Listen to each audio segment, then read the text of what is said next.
Welcome back, everybody, to Rob's MetalWorks. We are here tonight at the Rock Box to support one of our very own from here in the Lone Star State.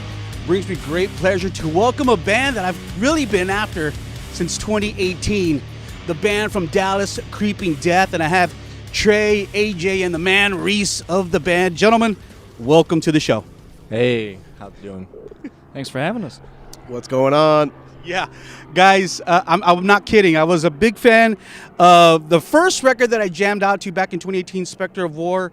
And I remember, I don't know if we never crossed paths or anything like that, but I'm definitely a fan of the new one that we're going to talk about right now.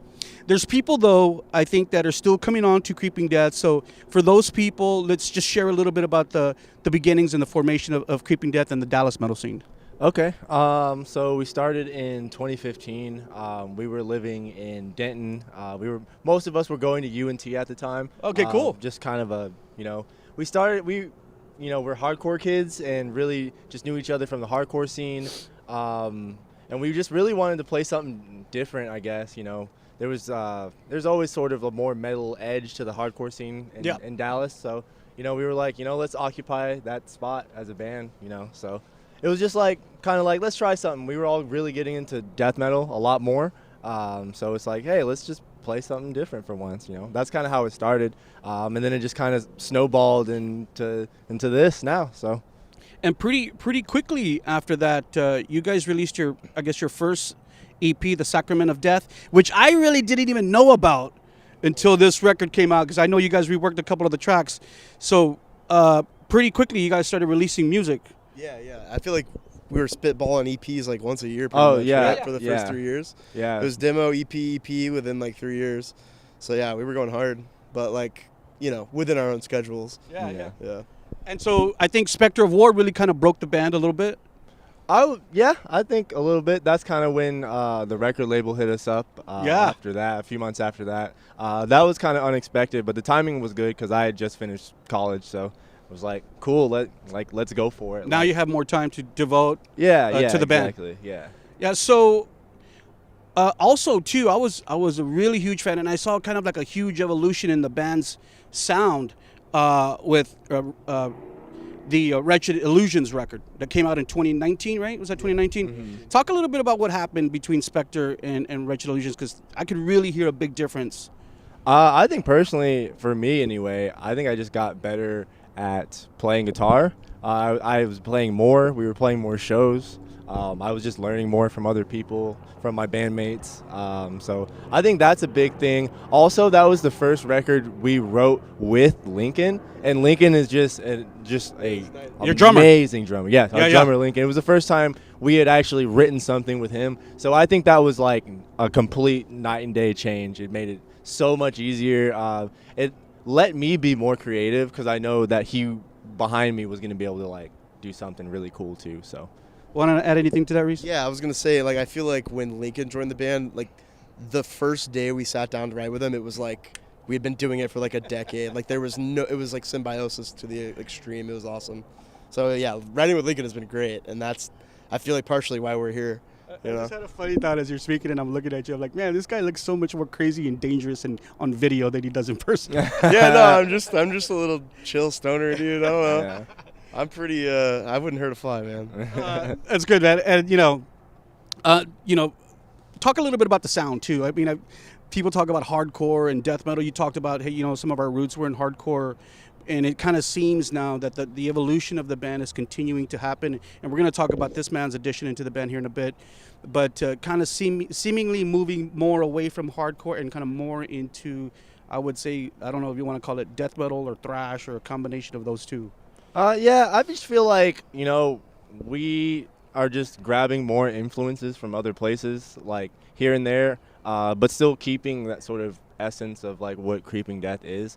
But not, our whole thing is we've always kind of had a bunch of random influences, I guess, but the whole thing is just pulling it together so it doesn't sound disjointed. Yeah, so that's just always been our thing. So if we're gonna add more influences from different bands, different genres, different styles and stuff, we're still going to try to make it sound a cohesive thing no matter what. So, and that's when I think you make a good point there, because I can listen to all three EPs and say, yeah, this is Creeping Death. Like you guys have not really kind of lost the foundation of who you are as a band. So let's talk about the new one, and it's so cool that I'm able to talk to you about this record, and it just came out like a 2-3 couple weeks weeks ago. ago. Yeah. Edge of Existence, everybody out there. Take a look at the cover. If you don't have it yet, be sure to look for it on all your music outlets and download it right after you watch this interview. Let's talk about this record. I'm totally stoked about this record. I love it. I love how it sounds. I love a lot of the solo work in it. And so let's talk about AJ's addition into the band. Yeah, AJ is really a godsend. He came to us when we really needed a guitar player for a tour, really last-minute type deals. And, you know, I'd seen his other band play, or we all did. We've played with Combat, his other band, before. We were like, wow, those kids rip. Like, they're an amazing band. Check them out if you haven't heard of them.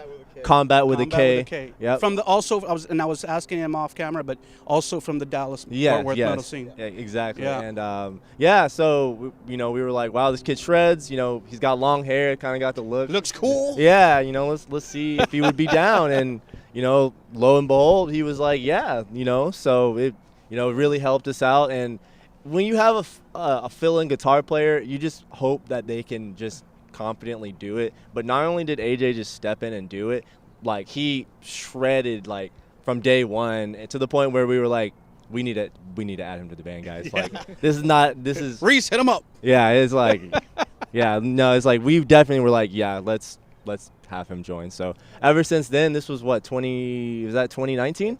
Yeah, summer 2019. AJ has been playing with us, and we finally had the opportunity to write with him with the Edge of Existence. So it's been like a pleasure. He brings a completely different sort of outlook, style, musical influence, and I always like that. You know, like I don't ever want to just be like pigeonholed. It's my thing. We all five of us have completely different musical backgrounds, and we kind of all like to bring that together. AJ, what has it been like playing with the band? It's been a lot of fun. You know, Trey kind of hit me up at the perfect time in 2019 because I wasn't really liking my job, wasn't really liking, you know, just what I was doing at that time. And he's like, hey, you want to drop everything, go on tour for 2 months? And I was like, that sounds like exactly what I need to do right now. And so we started jamming, and I did a couple of tours with them, and then I got to the point where they were all talking about, oh, man, we got to fucking get to write, and they pretty much just asked me then, Trey's like, you want to, be part of the band, help write this new EP? And I was stoked for it because, been spending all this time on tour, Sure. Good opportunities, playing real good shows. And when I went into writing, I didn't want to, like you said, how it kind of made me happy that you said that this EP still sounds like Creeping Death. Yeah. Because that was my goal. I wanted to be able to put some of my influences into it, but never make it not sound like Creeping Death. Sure. And I think with the end result that we got, it still sounds like Creeping Death. It still sounds like, like a natural progression of the band. So, real stoked. And I want to, before we kind of get into the details of the new EP, I don't want to take for granted and not talk about, obviously we all dealt with the pandemic and still are to an extent since 2020.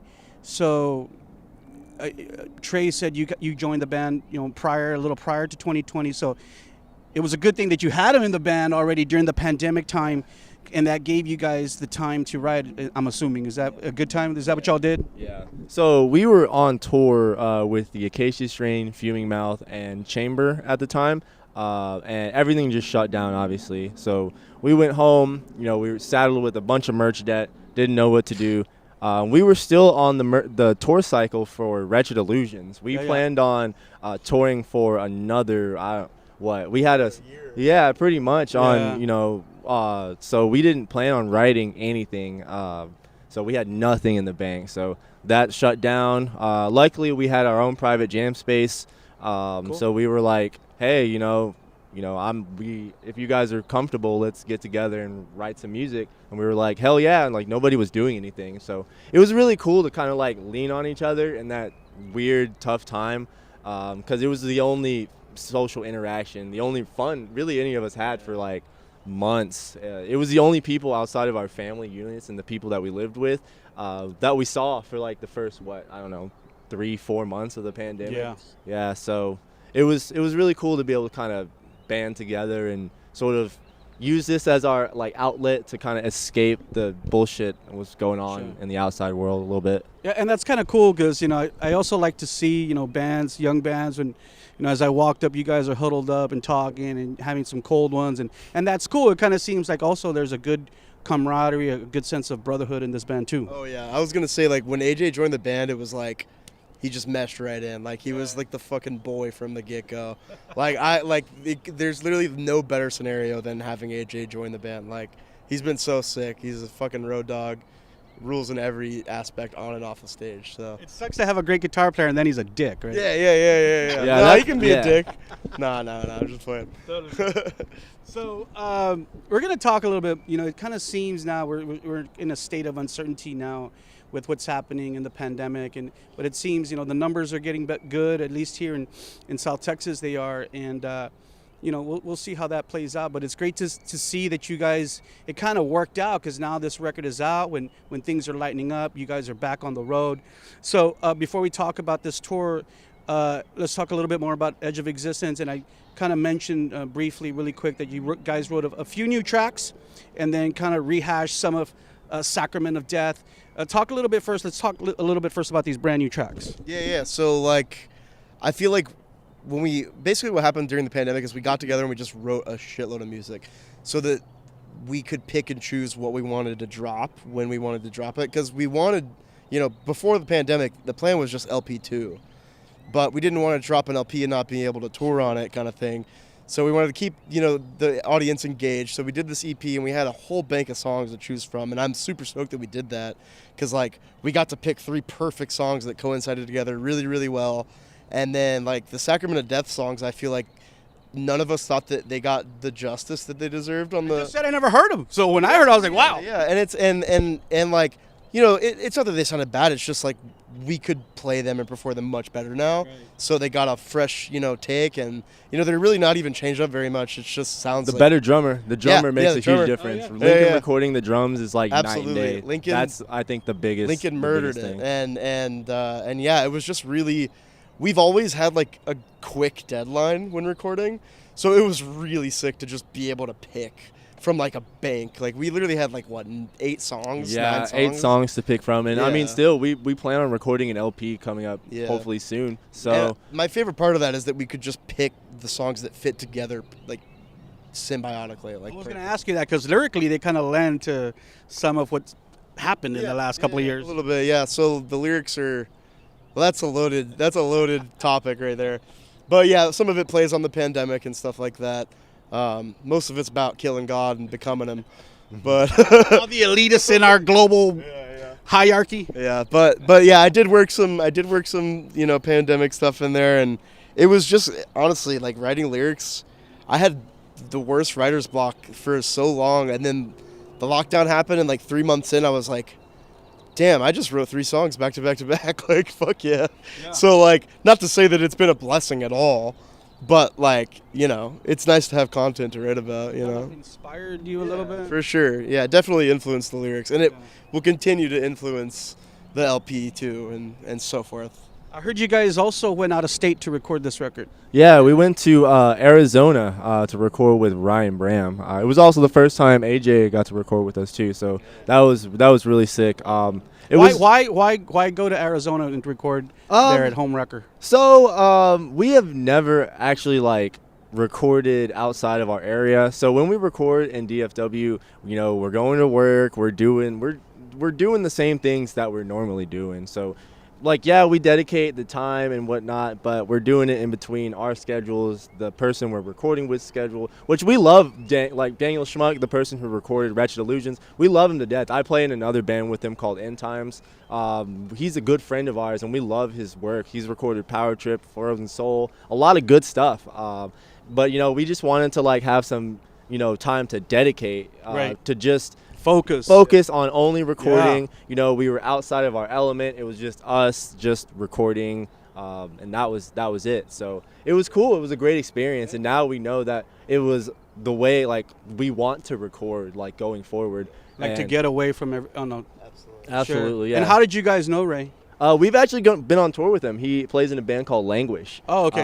And we were playing in Arizona, and he let us stay at his house one time, and he was just like, yeah, I record bands and all this stuff. And he showed us a bunch of bands, and he actually records Gatecreeper too. So, you know, he's done literally every single Gatecreeper recording, I'm pretty sure. So, yeah, you know, he does a good job. He does great, especially with death metal stuff. So, yeah, we knew it was going to sound great. We felt comfortable with him. That's a big thing with us, is that we got to feel comfortable with whoever we're recording with, you know. He was also like the king of hospitality. So we were like, we're there busting our ass for 2 weeks, but it's like the most comfortable possible situation. Like, dude has like 7 air mattresses. Like, the place was gorgeous, by the way. It was like a sanctuary out back. So it was really, really relaxing to be there. It was chill.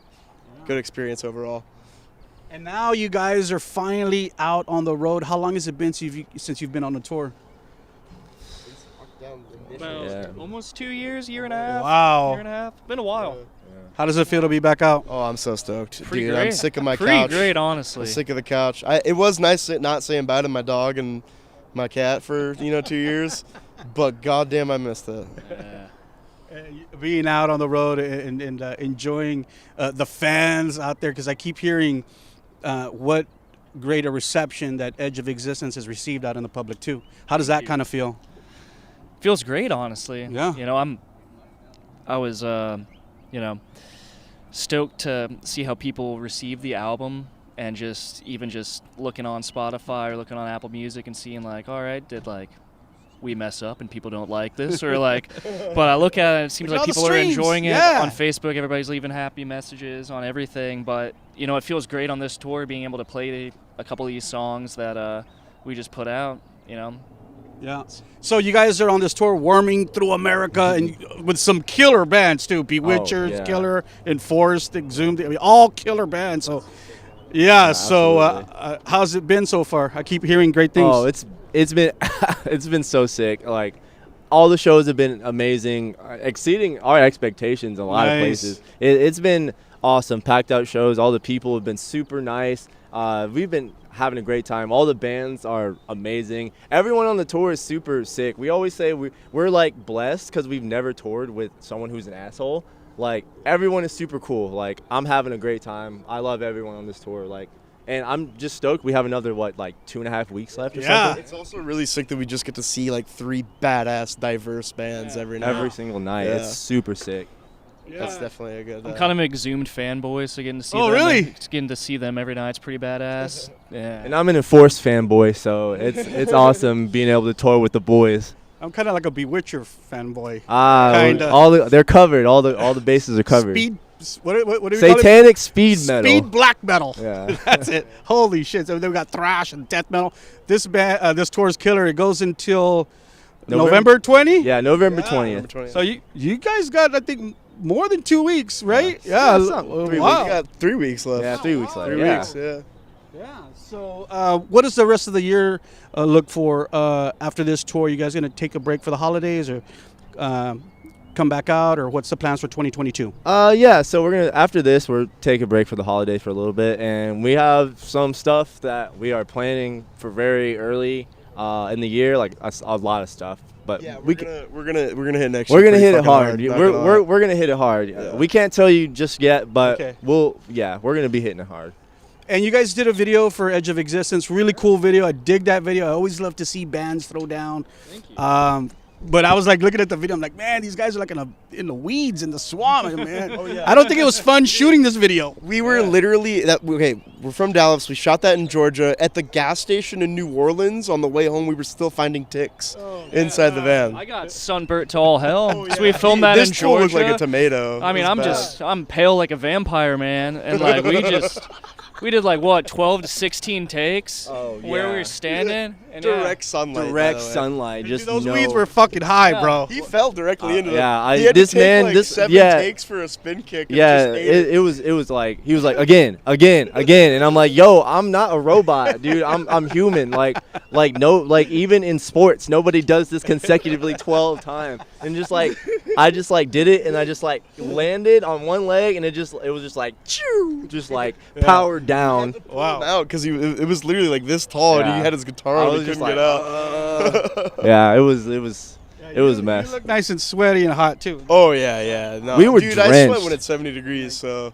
I love metal. Yeah. These guys are real legit. It hurt. Any other videos that you're gonna maybe release, anything like that? Are you guys shooting any live stuff on this tour, or anything like that? Probably not till our next drop. Not till next year probably. So let's talk about that. I think you guys alluded to the fact that Reece said that there's some leftover tracks from the writing session that you guys did before.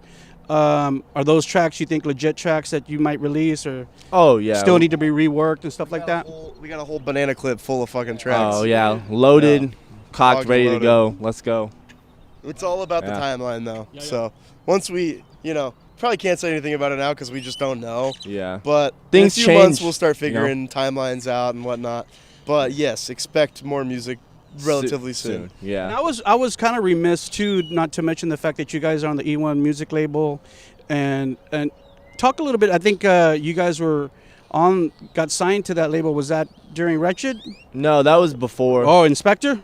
It was like we released Specter, and they hit us up in the middle of a tour that we did in the summer, in June. So it had been out for about 6 months at that point. So. But Specter's not on eOne though, officially. Well, they reissued okay. it. Yeah. So technically, and how did that happen for the band?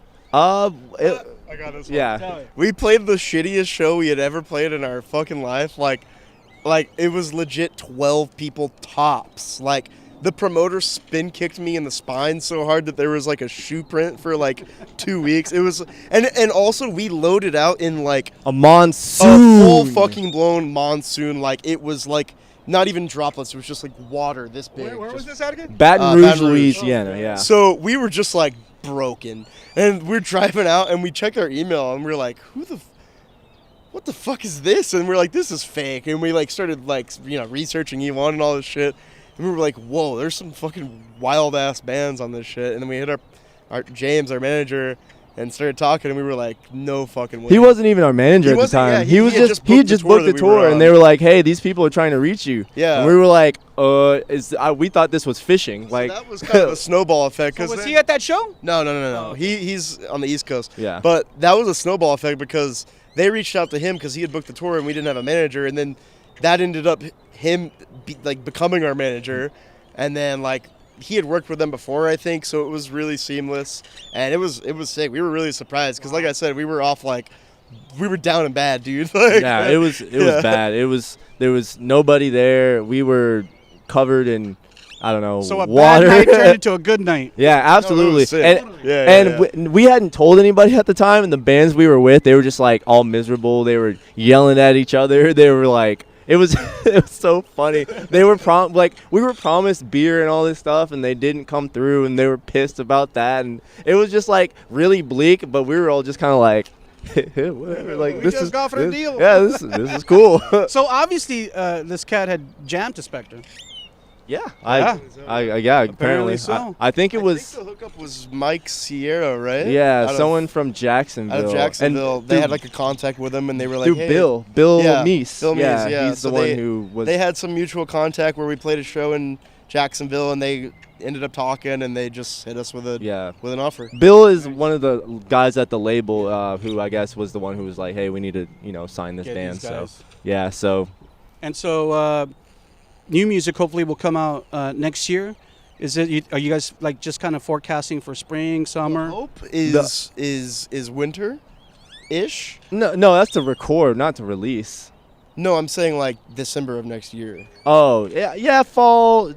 Just anytime after the this fall. record just came out. We'll see how it. No promises. We're trying. Yeah. At the end of the day, we're trying to get it out as fast as we can. Yeah, you never know with the vinyl shortages and a the big supply problem chain is and with the pandemic not ending, but lockdown being released.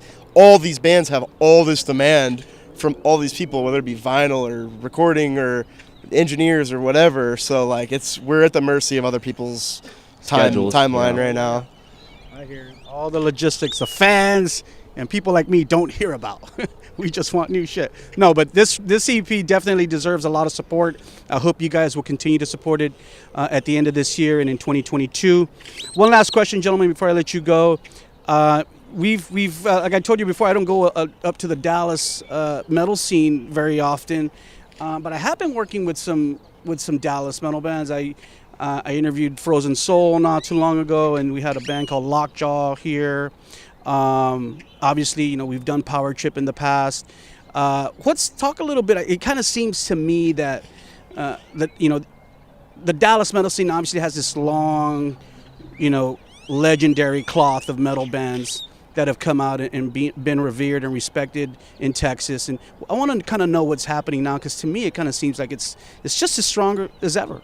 Yeah, absolutely. I think there's always sort of a continuous cycle of bands coming through DFW and just Texas. I just think that we in this state do a really good job of putting on for the people like behind us and the people ahead of us too. Like, we do a good job of revering the people in the past and also not pulling up the ladder for the people behind us. Like, we always put on for our homies. Like, Frozen Soul puts on for us. We put on for them. We put on for Combat. We put on for Tribal Gaze, another new band. There's just so many bands that all of this, you know, a cycle of everyone is trying to lift each other up, and we all. That's great. It's a, you know, a rising tide raises all ships, and I think that's just DFW in a nutshell. Yeah, I think what's a little different now too is that the people who are starting bands are like fucking dedicated. Like, they want to do this.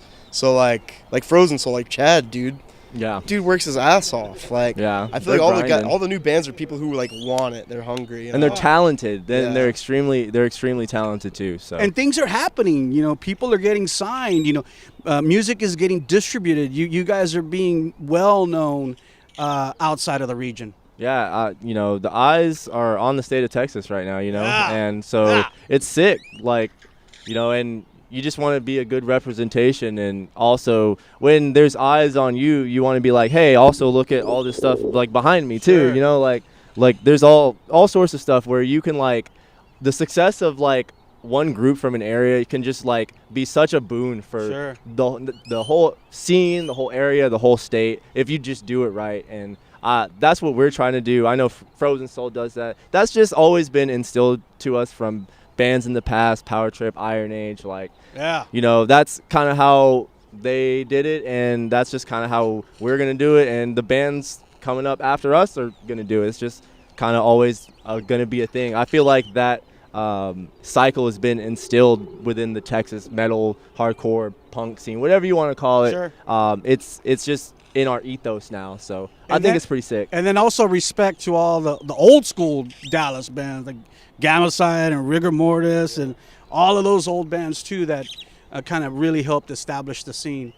Okay, gentlemen, as we end out, I would like to give the opportunity to each of you to say any last words, any thank you, send out any love to anybody out there, friends, fans, industry people, anybody. Put me on the spot right now. God damn. Anyone, AJ, family, anybody. Family, I'm going to thank my mom and dad. They're going to be at the show tomorrow in Austin, Texas. The second time they've ever seen me play guitar in their lives. Wow. Well, thank you. Shout out to my parents too. You know, shout out to all the fans, everyone streaming, everyone buying our stuff, everyone coming up and talking to us after the set and being super nice. We're all just like normal ass dudes. Like, everyone being so cool to us is just so, like, I don't know, foreign. Like, we're not rock stars, we're not like anything. We're just like nerdy fellas who just like to hang out. Like, that's it. So like, it's super sick to get the reaction and to something that, like, you know, a riff that I came up with on my shitty Line 6 amp that people are just losing their minds to and coming up and be like, oh my God, thank you for coming to our town. Like, that's just like crazy. I'll never get over that shit. Like, so thank you to everyone who's ever listened or ever cared about this stupid band. I will say Riley Gale forever, Wade Allison forever, Olin Martin forever. Shout out to DFW. There you go. That's it, man. All right, guys. Thank you so much for taking the time and the opportunity to do this. I know that sometimes scheduling and things like that, and sometimes even some of the I think still some of the people, the musicians, some of them still kind of live with fear about, letting people, meeting new people because of the pandemic. But I want to thank each of you for your efforts in this interview and your great personality and attitude today. I love it, man. I love interviewing guys like you. Remember, everyone out there, the brand new one from the band is out there. It's called Edge of Existence. You saw the band right here, only on Rob's MetalWorks.